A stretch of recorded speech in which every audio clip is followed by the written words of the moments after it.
Chapitre 1. Voyage d'un habitant du monde de l'étoile Sirius dans la planète de Saturne. Dans une de ces planètes qui tournent autour de l'étoile nommée Sirius, il y avait un jeune homme de beaucoup d'esprit que j'ai eu l'honneur de connaître dans le dernier voyage qu'il fit sur notre petite fourmilière. Il s'appelait Micromégas, nom qui convient fort à tous les grands. Il avait 8 lieues de haut, j'entends par 8 lieues 24 000 pas géométriques de 5 pieds chacun. Quelques algébristes, gens toujours utiles au public, prendront sur-le-champ la plume et trouveront que, puisque M. Micromégas, habitant du pays de Sirius, a de la tête aux pieds 24 000 pas, qui font 120 000 pieds de roi, et que nous autres citoyens de la Terre nous n'avons guère que 5 pieds, et que notre globe a 9 000 lieues de tour, ils trouveront, dis-je, qu'il faut absolument que le globe qu'il a produit ait au juste 21 600 000 fois plus de circonférence que notre petite Terre. Rien n'est plus simple et plus ordinaire dans la nature. Les États de quelques souverains d'Allemagne ou d'Italie, dont on peut faire le tour en une demi-heure, comparés à l'empire de Turquie, de Moscovie ou de la Chine, ne sont qu'une très faible image des prodigieuses différences que la nature a mises dans tous les êtres. La taille de son excellence étant de la hauteur que j'ai dite, tous nos sculpteurs et tous nos peintres conviendront sans peine que sa ceinture peut avoir 50 000 pieds de roi de tour, ce qui fait une très jolie proportion. Quant à son esprit, c'est un des plus cultivés que nous ayons. Il sait beaucoup de choses, il en a inventé quelques-unes. Il n'avait pas encore 250 ans, et il étudiait, selon la coutume, au collège des jésuites de sa planète, lorsqu'il devina, par la force de son esprit, plus de 50 propositions d'Euclide. C'est 18 de plus que Blaise Pascal, lequel, après en avoir deviné 32 en se jouant à ce que dit sa sœur, devint depuis un géomètre assez médiocre, et un fort mauvais métaphysicien. Vers les 450 ans, au sortir de l'enfance, il disséqua beaucoup de ces petits insectes qui n'ont pas 100 pieds de diamètre et qui se dérobent aux microscopes ordinaires. Il en composa un livre fort curieux, mais qui lui fit quelques affaires. Le mufti de son pays, grand vétillard et fort ignorant, trouva dans son livre des propositions suspectes, malsonnantes, téméraires, hérétiques, sentant l'hérésie, et le poursuivit vivement. Il s'agissait de savoir si la forme substantielle des puces de Sirius était de même nature que celle des colimaçons. Micromégas se défendit avec esprit. Il mit les femmes de son côté. Le procès dura 220 ans. Enfin, le mufti fit condamner le livre par des jurisconsultes qui ne l'avaient pas lu, et l'auteur eut ordre de ne paraître à la cour de 800 années. Il ne fut que médiocrement affligé d'être banni d'une cour qui n'était remplie que de tracasseries et de petitesses. Il fit une chanson fort plaisante contre le mufti, dont celui-ci ne s'embarrassa guère, et il se mit à voyager de planète en planète pour achever de se former l'esprit et le cœur, comme l'on dit. Ceux qui ne voyagent qu'en chaise de poste ou en berline seront sans doute étonnés des équipages de là-haut, car nous autres, sur notre petit tas debout, nous ne concevons rien au-delà de nos usages. Notre voyageur connaissait merveilleusement les lois de la gravitation et toutes les forces attractives et répulsives. Il s'en servait si à propos que, tantôt à l'aide d'un rayon de soleil, tantôt par la commodité d'une comète, il allait de globe en globe, lui et les siens, comme un oiseau voltige de branche en branche. Il parcourut la Voie lactée en peu de temps, et je suis obligé d'avouer qu'il ne vit jamais, à travers les étoiles dont elle était semée, ce beau ciel empyré que l'illustre Vissière d'Érame se vante d'avoir vu au bout de sa lunette. Ce n'est pas que je prétends que M. d'Érame ait mal vu, à Dieu me plaise. Mais Micromégas était sur les lieux, c'est un bon observateur, et je ne veux contredire personne. Micromégas, après avoir bien tourné, arriva dans le globe de Saturne. Quelque accoutumé qu'il fût à voir des choses nouvelles, il ne put d'abord, en voyant la petitesse du globe et de ses habitants, se défendre de ce sourire de supériorité qui échappe quelquefois aux plus sages. Car enfin Saturne n'est guère que 900 fois plus gros que la Terre, et les citoyens de ce pays-là sont des nains qui n'ont que 1000 toises, de haut ou environ. Il s'en moqua un peu d'abord avec ces gens, à peu près comme un musicien italien se met à rire de la musique de Lully quand il vient en France. Mais comme le Syrien avait un bon esprit, il comprit bien vite qu'un être pensant peut fort bien n'être pas ridicule pour n'avoir que 6000 pieds de haut. Il se familiarisa avec les Saturniens après les avoir étonnés. Il lia une étroite amitié avec le... Chapitre 2. Conversation de l'habitant de Sirius avec celui de Saturne. Après que son Excellence se fut couché, et que le secrétaire se fût approché de son visage. « Il faut avouer, dit Micromégas, que la nature est bien variée. »« Oui, dit le Saturnien, la nature est comme un parterre dont les fleurs... »« Ah, dit l'autre, laissez-la votre parterre. »« Elle est, reprit le secrétaire, comme une assemblée de blondes et de brunes dont les parures... »« Eh, qu'ai-je à faire de vos brunes, dit l'autre. »« Elle est donc comme une galerie de peinture dont les traits... »« Eh non, dit le voyageur. Encore une fois, la nature est comme la nature. Pourquoi lui chercher des comparaisons ? » Pour vous plaire, répondit le secrétaire. Je ne veux point qu'on me plaise, répondit le voyageur. Je veux qu'on m'instruise. Commencez d'abord par me dire combien les hommes de votre globe ont de sens. Nous en avons 72, répondit l'académicien, et nous nous plaignons tous les jours du peu. Notre imagination va au-delà de nos besoins. Nous trouvons qu'avec nos 72 sens, notre anneau, nos 5 lunes, nous sommes trop bornés. Et malgré toute notre curiosité et le nombre assez grand de passions qui résultent de nos 72 sens, nous avons tout le temps de nous ennuyer. Je le crois bien, dit Micromégas, car dans notre globe, nous avons près de 1000 sens, et il nous reste encore je ne sais quel vague désir, je ne sais quelle inquiétude, qui nous avertit sans cesse que nous sommes peu de choses, et qu'il y a des êtres beaucoup plus parfaits. J'ai un peu voyagé, j'ai vu des mortels fort au-dessous de nous, j'en ai vu de fort supérieurs, mais je n'en ai vu aucun qui n'ait plus de désir que de vrais besoins, et plus de besoins que de satisfaction. J'arriverai peut-être un jour au pays où il ne manque rien, mais jusqu'à présent personne ne m'a donné de nouvelles positives de ce pays-là. Le Saturnien et le Syrien s'épuisèrent alors en conjectures, mais après beaucoup de raisonnements fort ingénieux et fort incertains, il en fallut revenir aux faits. « Combien de temps vivez-vous » dit le Syrien. « Ah, bien peu, répliqua le petit homme de Saturne. « C'est tout comme chez nous, dit le Syrien. Nous nous plaignons toujours du peu. Il faut que ce soit une loi universelle de la nature. Hélas, nous ne vivons, dit le Saturnien, que 500 grandes révolutions du soleil. Cela revient à 15 000 ans ou environ à compter de notre manière. Vous voyez bien que c'est mourir presque au moment que l'on est né. Notre existence est un point, notre durée un instant, notre globe un atome. À peine a-t-on commencé à s'instruire un peu que la mort arrive avant qu'on ait de l'expérience. Pour moi, je n'ose faire aucun projet. Je me trouve comme une goutte d'eau dans un océan immense. Je suis honteux, surtout devant vous, de la figure ridicule que je fais dans ce monde.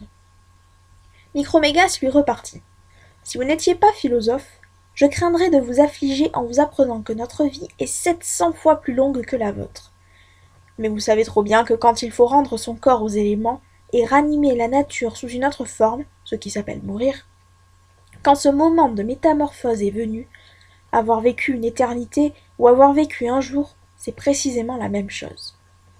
J'ai été dans les pays où on vit 1000 fois plus longtemps que chez moi, et j'ai trouvé qu'on y murmurait encore. Mais il y a partout des gens de bon sens qui savent prendre leur parti et remercier l'auteur de la nature. Il a répandu sur cet univers une profusion de variétés avec une espèce d'uniformité admirable. Par exemple, tous les êtres pensants sont différents, et tous se ressemblent au fond par le don de la pensée et des désirs. La matière est partout étendue, mais elle a dans chaque globe des propriétés diverses. Combien comptez-vous de ces propriétés diverses dans votre matière ?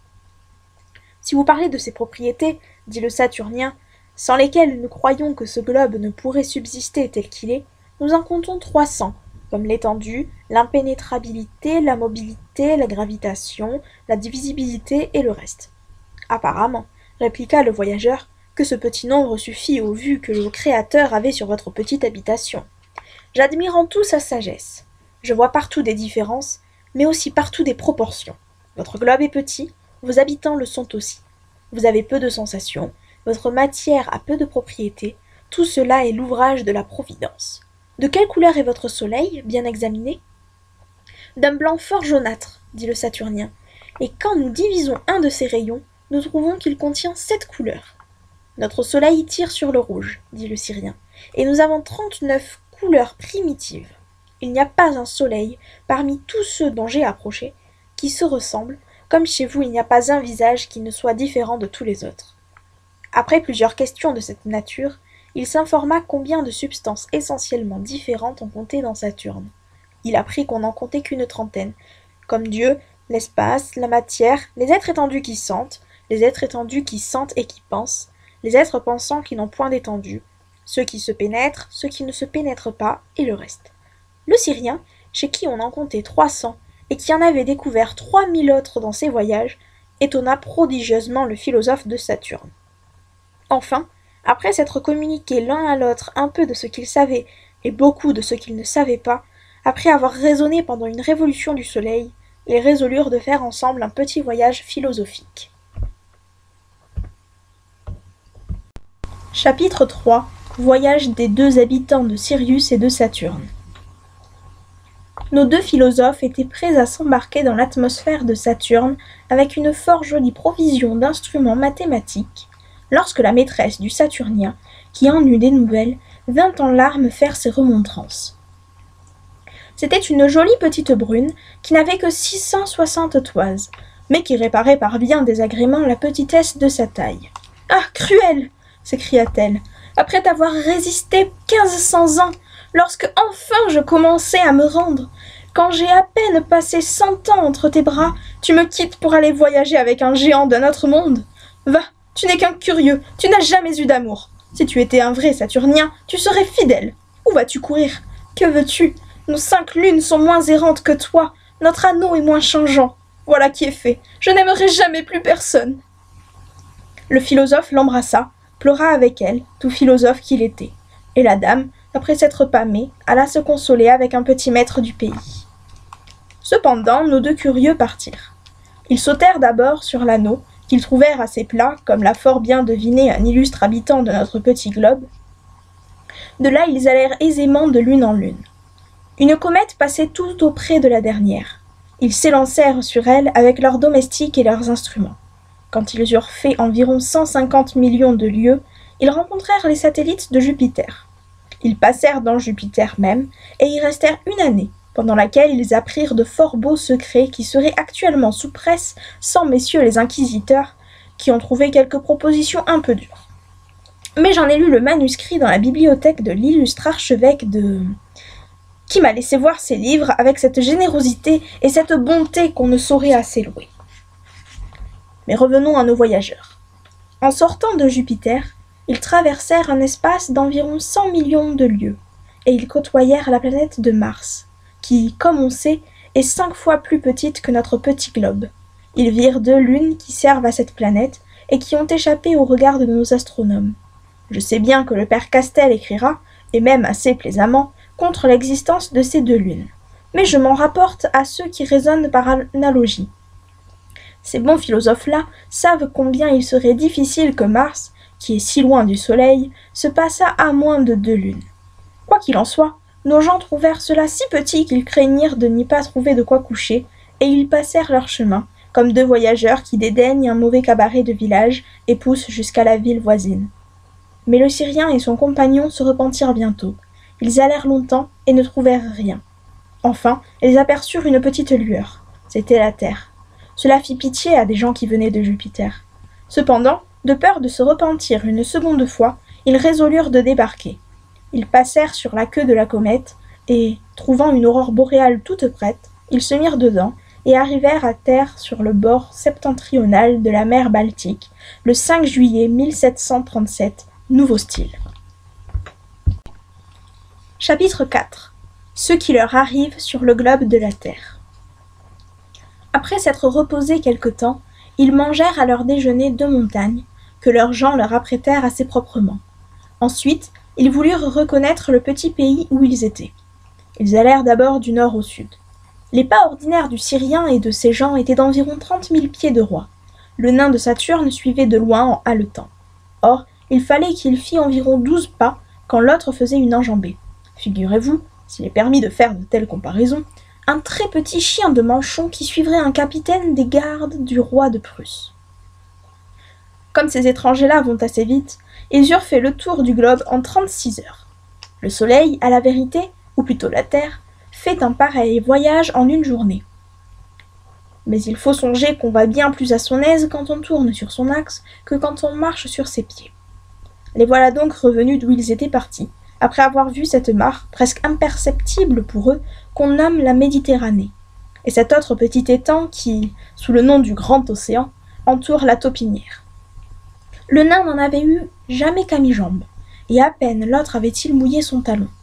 Ils firent tout ce qu'ils purent en allant et en revenant dessus et dessous pour tâcher d'apercevoir si ce globe était habité ou non. Ils se baissèrent, ils se couchèrent, ils tâtèrent partout. Mais leurs yeux et leurs mains n'étaient point proportionnés aux petits êtres qui rampent ici. Ils ne reçurent pas la moindre sensation qui pût leur faire soupçonner que nous et nos confrères, les autres habitants de ce globe, avons l'honneur d'exister.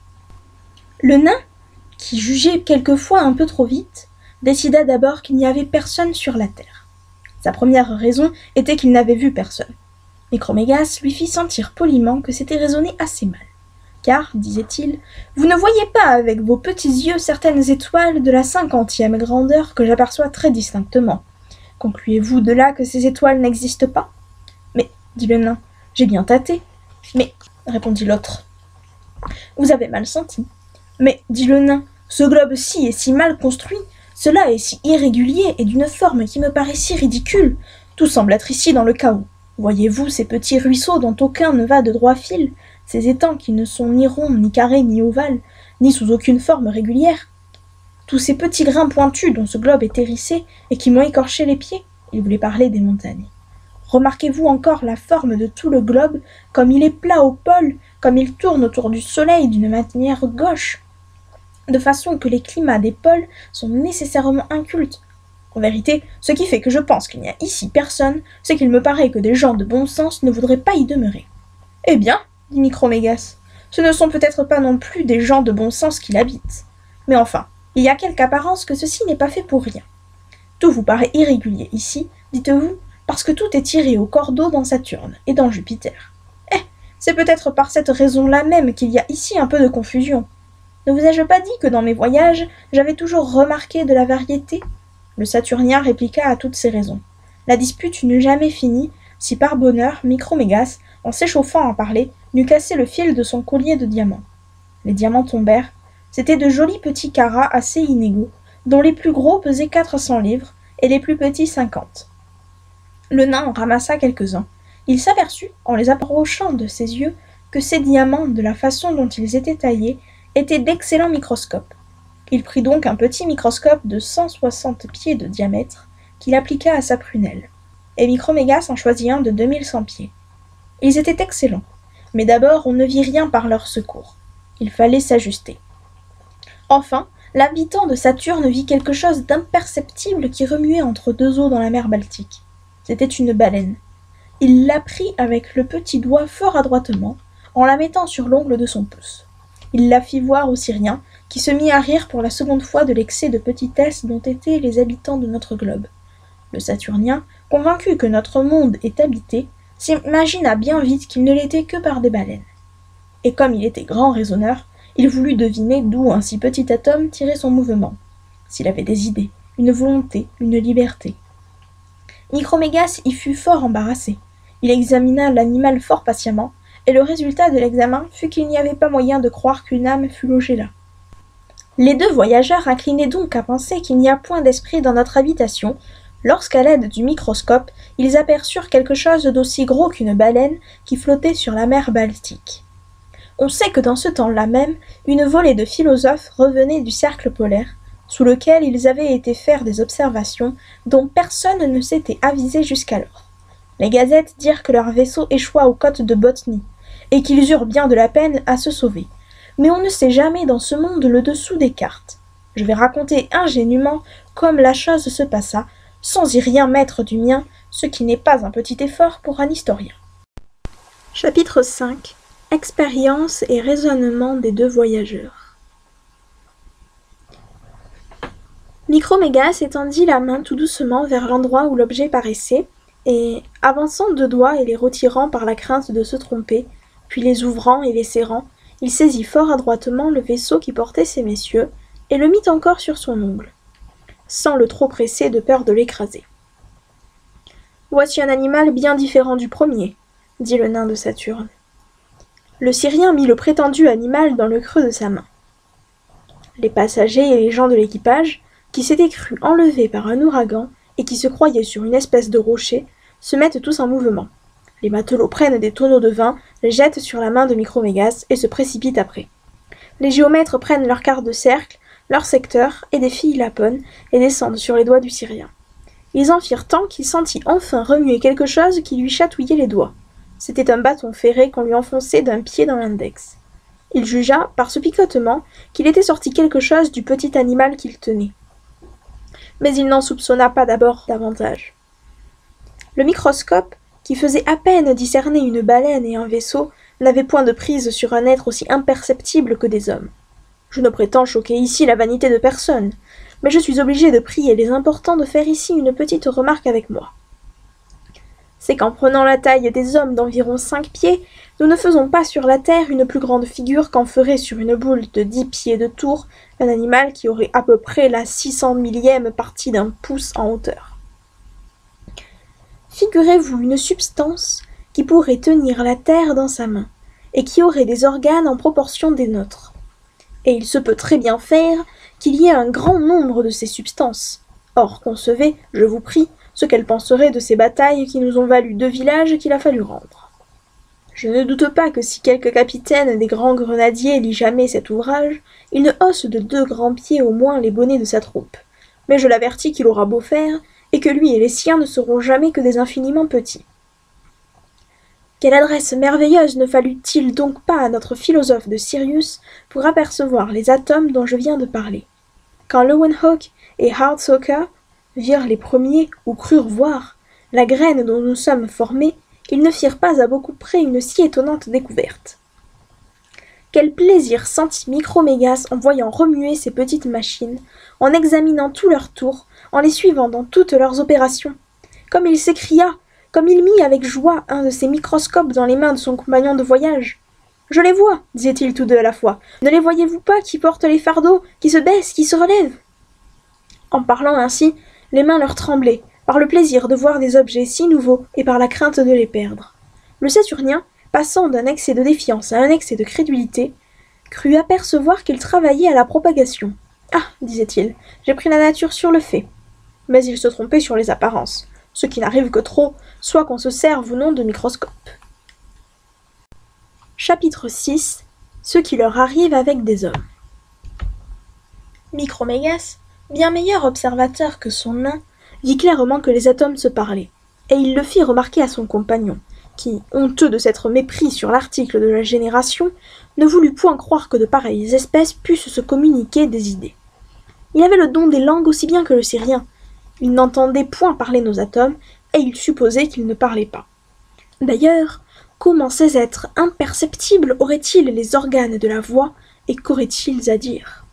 Pour parler, il faut penser, ou à peu près. Mais s'ils pensaient, ils auraient donc l'équivalent d'une âme. Or, attribuer l'équivalent d'une âme à cette espèce, cela lui paraissait absurde. « Mais, dit le Syrien, vous avez cru tout à l'heure qu'il faisait l'amour. Est-ce que vous croyez qu'on puisse faire l'amour sans penser et sans proférer quelques paroles, ou du moins sans se faire entendre? Supposez-vous d'ailleurs qu'il soit plus difficile de produire un argument qu'un enfant? Pour moi, l'un et l'autre me paraissent de grands mystères. »« Je n'ose plus ni croire ni nier, dit le nain. Je n'ai plus d'opinion.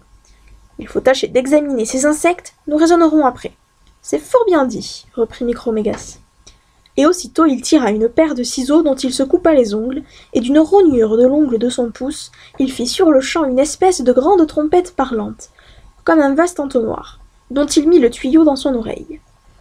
La circonférence de l'entonnoir enveloppait le vaisseau et tout l'équipage. La voix la plus faible entrait dans les fibres circulaires de l'ongle, de sorte que, grâce à son industrie, le philosophe de là-haut entendit parfaitement le bourdonnement de nos insectes de là-bas. En peu d'heures, il parvint à distinguer les paroles, et enfin à entendre le français.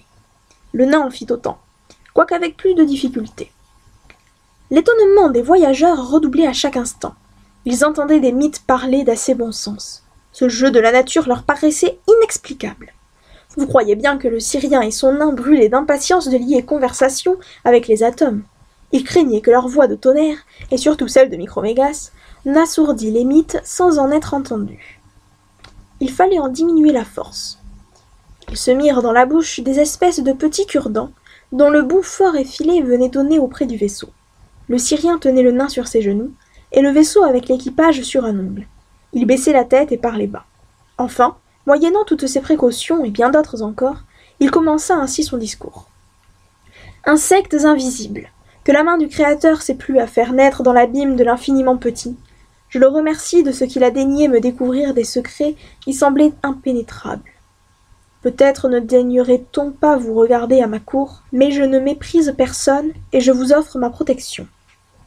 Si jamais il y eut quelqu'un d'étonné, ce furent les gens qui entendirent ces paroles. Ils ne pouvaient deviner d'où elles partaient. L'aumônier du vaisseau récita les prières des exorcismes, les matelots jurèrent, et les philosophes du vaisseau firent un système. Mais quelque système qu'ils fissent, ils ne purent jamais deviner qui leur parlait. Le nain de Saturne, qui avait la voix plus douce que Micromégas, leur apprit alors en peu de mots à quelles espèces ils avaient affaire.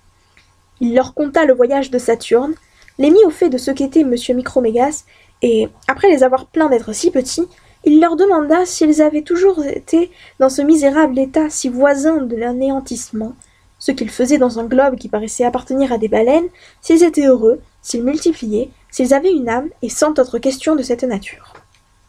Un raisonneur de la troupe, plus hardi que les autres, et choqué de ce qu'on doutait de son âme, observa l'interlocuteur avec des pinules braquées sur un quart de cercle, fit 2 stations, et, à la 3e, il parla ainsi.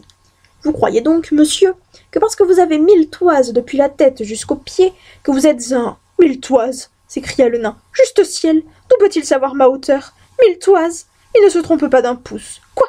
Cet atome m'a mesuré. Il est géomètre, il connaît ma grandeur, et moi, qui ne le vois qu'à travers un microscope, je ne connais pas encore la sienne. »« Oui, je vous ai mesuré, » dit le physicien, « et je mesurerai bien encore votre grand compagnon. » La proposition fut acceptée. Son Excellence se coucha de son long, car s'il se fût tenu debout, sa tête eût été trop au-dessus des nuages. Nos philosophes lui plantèrent un grand arbre dans un endroit que le docteur Swift nommerait, mais que je me garderai bien d'appeler par son nom, à cause de mon grand respect pour les dames. Puis, par une suite de triangles liés ensemble, ils conclurent que ce qu'ils voyaient était en effet un jeune homme de 120 000 pieds de roi. Alors Micromégas prononça ces paroles. « Je vois plus que jamais qu'il ne faut juger de rien sur sa grandeur apparente. Ô Dieu, qui avait donné une intelligence à des substances qui paraissent si méprisables, l'infiniment petit vous coûte aussi peu que l'infiniment grand, et, s'il est possible qu'il y ait des êtres plus petits que ceux-ci, ils peuvent avoir encore un esprit supérieur à ceux de ces superbes animaux que j'ai vus dans le ciel, dont le pied seul couvrirait le globe où je suis descendu. » Un des philosophes lui répondit qu'il pouvait en toute sûreté croire qu'il est en effet des êtres intelligents beaucoup plus petits que l'homme. Il lui conta, non pas tout ce que Virgile a dit de fabuleux sur les abeilles, mais ce que Swammerdam a découvert et ce que Réaumur a disséqué. Il lui apprit enfin qu'il y a des animaux qui sont pour les abeilles ce que les abeilles sont pour les hommes, ce que le Syrien lui-même était pour ces animaux si vastes dont il parlait, et ce que ces grands animaux sont pour d'autres substances devant lesquelles ils ne paraissent que des atomes. Peu à peu, la conversation devint intéressante, et Micromégas parla ainsi. Chapitre 7. Conversation avec les hommes. Ô atome intelligent, dans qui l'être éternel s'est plu à vous manifester son adresse et sa puissance, vous devez sans doute goûter des joies bien pures sur votre globe, car, ayant si peu de matière, et paraissant tout d'esprit, vous devez passer votre vie à aimer et à penser. C'est la véritable vie des esprits. Je n'ai vu nulle part le vrai bonheur, mais il est ici, sans doute. À ce discours, tous les philosophes secouèrent la tête, et l'un d'eux, plus franc que les autres, avoua de bonne foi que, si l'on en accepte un petit nombre d'habitants fort peu considérés, tout le reste est un assemblage de fous, de méchants et de malheureux. Nous avons plus de matière qu'il ne nous en faut, dit-il, pour faire beaucoup de mal si le mal vient de la matière, et trop d'esprit si le mal vient de l'esprit. Savez-vous bien, par exemple, qu'à l'heure que je vous parle, il y a 100 000 fous de notre espèce, couverts de chapeaux, qui tuent 100 000 autres animaux couverts d'un turban, ou qui sont massacrés par eux, et que, presque par toute la terre, c'est ainsi qu'on en use de temps immémorial. Le Syrien frémit, et demanda quel pouvait être le sujet de ces horribles querelles entre de si chétifs animaux. Il s'agit, dit le philosophe, de quelque tas de boue grand comme votre talon. Ce n'est pas qu'aucun de ces millions d'hommes qui se font égorger prétendent un fétu sur ce tas de boue. Il ne s'agit que de savoir s'il appartiendra à un certain homme qu'on nomme sultan, ou à un autre qu'on nomme, je ne sais pourquoi, César. Ni l'un ni l'autre n'a jamais vu, ni ne verra jamais le petit coin de terre dont il s'agit, Et presque aucun de ces animaux qui s'égorgent mutuellement n'a jamais vu l'animal pour lequel ils s'égorgent. « Ah, malheureux !» s'écria le Syrien avec indignation. « Peut-on concevoir cet excès de rage forcenée ? Il me prend envie de faire 3 pas et d'écraser de 3 coups de pied toute cette fourmilière d'assassins ridicules. »« Ne vous en donnez pas la peine, lui répondit-on. Ils travaillent assez à leur ruine. Sachez qu'au bout de 10 ans, il ne reste jamais la 100e partie de ces misérables. Sachez que, quand même ils n'auraient pas tiré l'épée, la faim, la fatigue ou l'intempérance les emportent presque tous. D'ailleurs, ce n'est pas eux qu'il faut punir, ce sont ces barbares sédentaires qui, du fond de leur cabinet, ordonnent, dans le temps de leur digestion, le massacre d'1 million d'hommes, et qui ensuite en font remercier Dieu solennellement. » Le voyageur se sentait ému de pitié pour la petite race humaine, dans laquelle il découvrait de si étonnants contrastes. « Puisque vous êtes du petit nombre de sages, dit-il à ces messieurs, et qu'apparemment vous ne tuez personne pour de l'argent, dites-moi, je vous en prie, à quoi vous vous occupez. »« Nous disséquons des mouches, dit le philosophe, nous mesurons des lignes, nous assemblons des nombres, nous sommes d'accord sur 2 ou 3 points que nous entendons, et nous disputons sur 2 ou 3 000 que nous n'entendons pas. » Il prit aussitôt fantaisie aux Syriens et aux Saturniens d'interroger ces atomes pensants, pour savoir les choses dont il convenait. « Combien comptez-vous, dit-il, de l'étoile de la canicule à la grande étoile des Gémeaux ?» Ils répondirent tous à la fois, 32,5 degrés. « Combien comptez-vous d'ici à la Lune ? 60 demi-diamètres de la Terre en nombre rond. Et combien pèse votre air ? » Il croyait les attraper, mais tous lui dirent que l'air pèse environ 900 fois moins qu'un pareil volume de l'eau la plus légère, et 1900 fois moins que l'or de Ducat. Le petit nain de Saturne, étonné de leur réponse, fut tenté de prendre pour des sorciers ces mêmes gens auxquels il avait refusé une âme un quart d'heure auparavant. Enfin, Micromégas leur dit « Puisque vous savez si bien ce qui est hors de vous, sans doute vous savez encore mieux ce qui est en dedans. Dites-moi ce que c'est que votre âme, et comment vous formez vos idées. » Les philosophes parlèrent tous à la fois, comme auparavant, mais ils furent tous de différents avis. Le plus vieux citait Aristote, l'autre prononçait le nom de Descartes, celui-ci de Malebranche, cet autre de Leibniz, cet autre de Locke. Un vieux péripatéticien dit tout haut avec confiance « L'âme est un entéléchie, et une raison par quoi elle a la puissance d'être ce qu'elle est. » C'est ce que déclare expressément Aristote, page 633 de l'édition du Louvre. Entéléchie, etc. « Je n'entends pas trop bien le grec, dit le géant. Ni moi non plus, dit la mythe philosophique. Pourquoi donc, reprit le Syrien, citez-vous un certain Aristote en grec ? C'est, répliqua le savant, qu'il faut bien citer ce qu'on ne comprend point du tout dans la langue qu'on entend le moins. Le cartésien prit la parole et dit « L'âme est un esprit pur qui a reçu dans le ventre de sa mère toutes les idées métaphysiques et qui, en sortant de là, est obligée d'aller à l'école et d'apprendre tout de nouveau ce qu'elle a si bien su et qu'elle ne saura plus. » Ce n'était donc pas la peine, répondit l'animal de 8 lieues, que ton âme fût si savante dans le ventre de ta mère pour être si ignorante quand tu aurais de la barbe au menton. Mais qu'entends-tu par esprit ? Que me demandez-vous là ? Dit le raisonneur. Je n'en ai point d'idée. On dit que ce n'est pas de la matière. Mais sais-tu au moins ce que c'est que de la matière ? Très bien, répondit l'homme. Par exemple, cette pierre est grise, et d'une telle forme, elle a ses 3 dimensions, elle est pesante et divisible. Eh bien, dit le Syrien, cette chose qui te paraît être divisible, pesante et grise, me dirais-tu bien ce que c'est ? Tu vois quelques attributs, mais le fond de la chose, le connais-tu ? Non, dit l'autre. Tu ne sais donc point ce que c'est que la matière. Alors M. Micromégas, adressant la parole à un autre sage qu'il tenait sur son pouce, lui demanda ce que c'était que son âme, et ce qu'elle faisait. Rien du tout, répondit le philosophe malbranchiste. C'est Dieu qui fait tout pour moi. Je vois tout en lui, je fais tout en lui, c'est lui qui fait tout sans que je m'en mêle. Autant vaudrait ne pas être, reprit le sage de Sirius. Et toi, mon ami, dit-il à un Leibnizien qui était là. Qu'est-ce que ton âme ? C'est, répondit le Leibnizien, une aiguille qui montre les heures pendant que mon corps carillonne. Ou bien, si vous voulez, c'est elle qui carillonne pendant que mon corps montre l'heure. Ou bien mon âme est le miroir de l'univers, et mon corps est la bordure du miroir. Cela est clair. Un petit partisan de Locke était là tout auprès. Et quand on lui eut enfin adressé la parole. Je ne sais pas, dit-il, comment je pense, mais je sais que je n'ai jamais pensé qu'à l'occasion de mes sens. Qu'il y ait des substances immatérielles et intelligentes, c'est de quoi je ne doute pas, mais qu'il soit impossible à Dieu de communiquer la pensée à la matière, c'est de quoi je doute fort. Je révère la puissance éternelle, il ne m'appartient pas de la borner. Je n'affirme rien, Je me contente de croire qu'il y a plus de choses possibles qu'on en pense. » L'animal de Sirius sourit. Il ne trouva pas celui-là le moins sage, et le nain de Saturne aurait embrassé le sectateur de Locke sans l'extrême disproportion. Mais il y avait là, par malheur, un petit animalcule en bonnet carré qui coupa la parole à tous les animalcules philosophes. Il dit qu'il savait tout le secret, que cela se trouvait dans la somme de saint Thomas. Il regarda de haut en bas les deux habitants célestes. Il leur soutint que leur personne, leur monde, leur soleil, leurs étoiles, tout était fait uniquement pour l'homme. À ce discours, nos deux voyageurs se laissèrent aller l'un sur l'autre en étouffant de ce rire inextinguible qui, selon Homère, est le partage des dieux. Leurs épaules et leur ventre allaient et venaient, et dans ces convulsions le vaisseau, que le Syrien avait sur son ongle, tomba dans une poche de la culotte du Saturnien. Ces deux bonnes gens le cherchèrent longtemps. Enfin, ils retrouvèrent l'équipage et le rajustèrent fort proprement.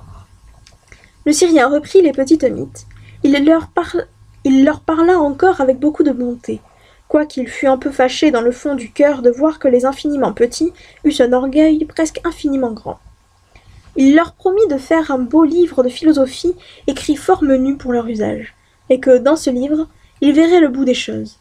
Effectivement, il leur donna ce volume avant son départ. On le porta à Paris, à l'Académie des sciences. Mais, quand le secrétaire l'eut ouvert, il ne vit rien qu'un livre tout blanc. « Ah, dit-il, je m'en étais bien douté.